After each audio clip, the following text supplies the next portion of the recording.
Hi, everybody.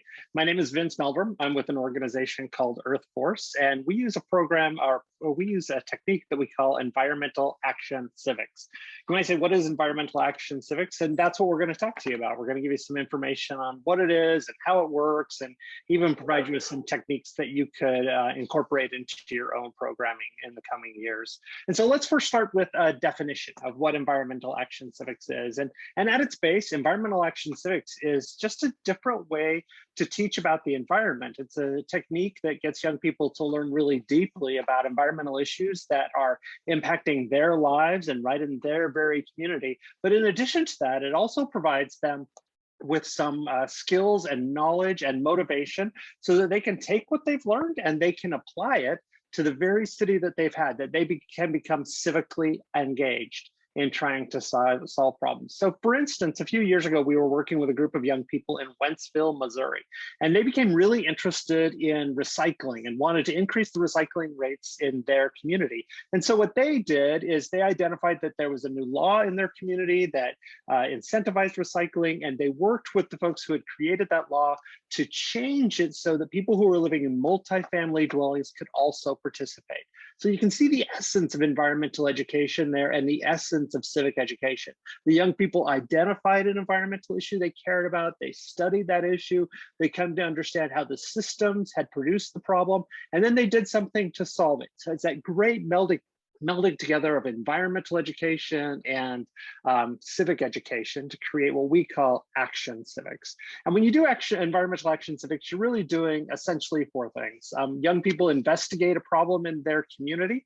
They identify within that investigation what they want to work on, but also they identify what are the policies and practices in the community that keep that problem in place. They then develop a plan to try and solve that problem, and then they act to try and solve, then they act to solve that problem in their community. So for instance, a number of years ago, some young people in South Carolina became really interested in a bridge that was being built across a river there in their community.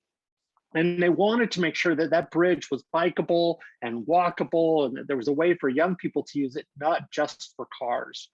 And so they petitioned the local city council and eventually ended up working with the mayor and convinced them that one of the things that they should do was to change the design so that more people could use the bridge in other ways, other than just driving with them on cars. They called their program, I Can't Wait to Bike the Bridge. They opened it a number of years ago, and now at this point, 2 or 3 million people a year use it for those recreational purposes. And so it's a really great, as you can see, it's a really great melding. It's a way to bring together some things. When young people do this, there are 3 essential experiences that they need to have.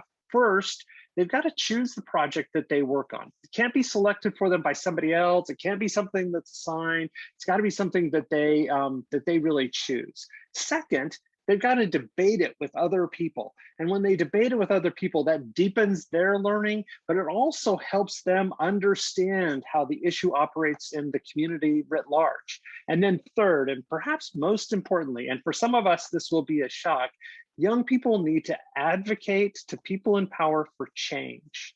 The reason they need to have those 3 experiences is because if they have them when they're young and they're still forming their habits and their understanding of citizenship, it substantially increases the likelihood that young people will be environmental citizens when they're older.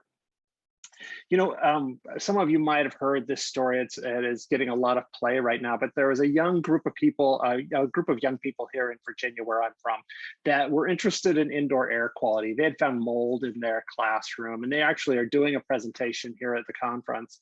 And in finding that mold in the classroom, they wanted to make it so that no other young people had to face that problem.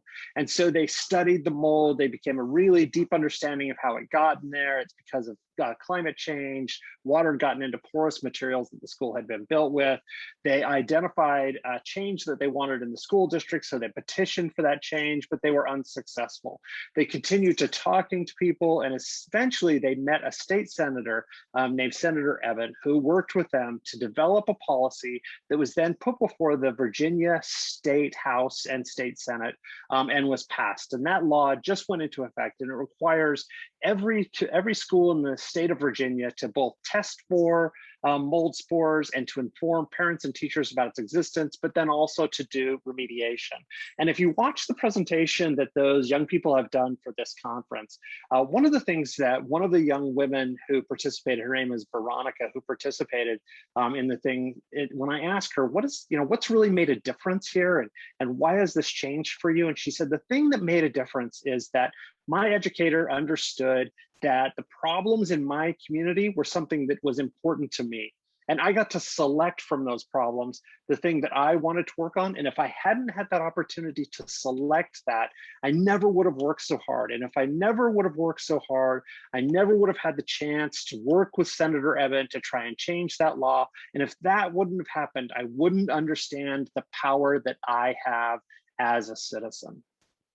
So think about that for a minute. She wouldn't have understood the depth of environmental problems. She wouldn't have known how to solve it, and she wouldn't have carried that forward.